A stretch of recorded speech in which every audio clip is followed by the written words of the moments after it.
You and I began our time together tonight talking about the results of the Nevada Republican caucus. Before we go, we need to talk about the process in Nevada, which involved some pitfalls. Let's talk now with one of the caucus goers who saw firsthand some of the challenges as we welcome in Chuck Muth, longtime conservative activist and president of Citizens Outreach. Chuck Skypes in tonight from Las Vegas, or probably the place he insists on calling Mount Reagan. Hey, Chuck, it's great to have you here tonight on Newsmax Prime. Hey, JD, it's great to hear your voice again. Thank you, sir. Now, the Washington Examiner ran a piece today calling it caucus chaos. Is that a fair description of what went down in your home state last night? They called it caucus what? Chaos. Oh, no, they're crazy. It wasn't chaos. If they weren't here, they don't know what went on. It could have been a little bit better organized at some of our precincts. It just as far as organizationally, but look, the ballots got counted quickly. The results were sent out, almost immediately, unlike 4 years ago where it took 3 days to count the ballots. I think the Nevada Republican Party did a fabulous job this time. Of course, everything can always be improved, but when you do something only once every 4 years, you got to expect some glitches from time to time. So you saw nothing at your caucus location that gave you pause, concerned you in any great way? No, not at all. The only problem at the location was that it took so long just to get registered, and even folks who had pre-registered still had to wait, up to an hour just to get registered. But once you got your registration form, you were able to cast your ballot and go very, very quickly, and it was pretty orderly. Chuck, would you like to see Nevada go to a primary instead of utilizing the caucus system? Absolutely not. The caucus system I absolutely love.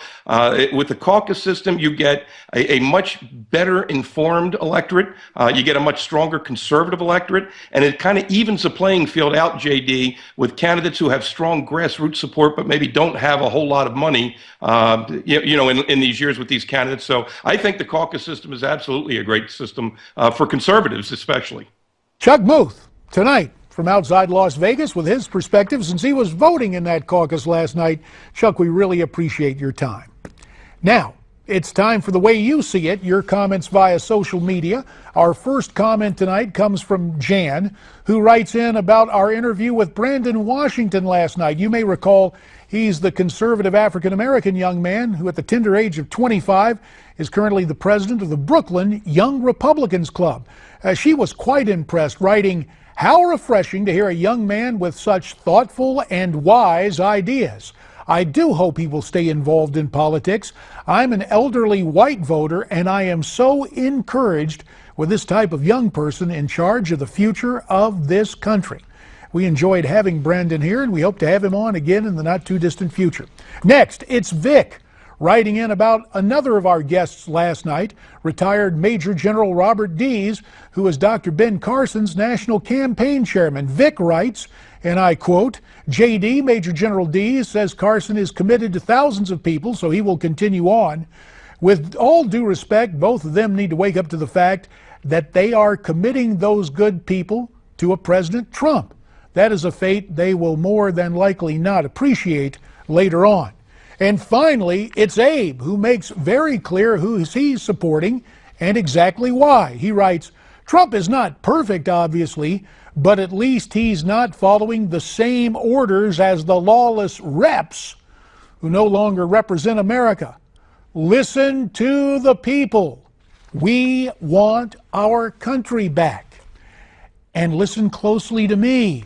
I want to hear from you.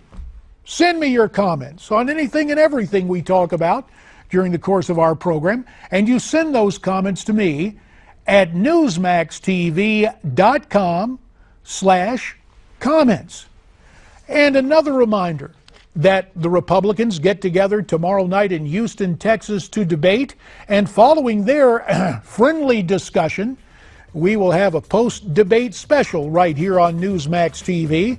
Have analysis and maybe kind of a replay of the debate among surrogates for the different candidates. I'll be here at the anchor desk tomorrow at 11 p.m. Eastern.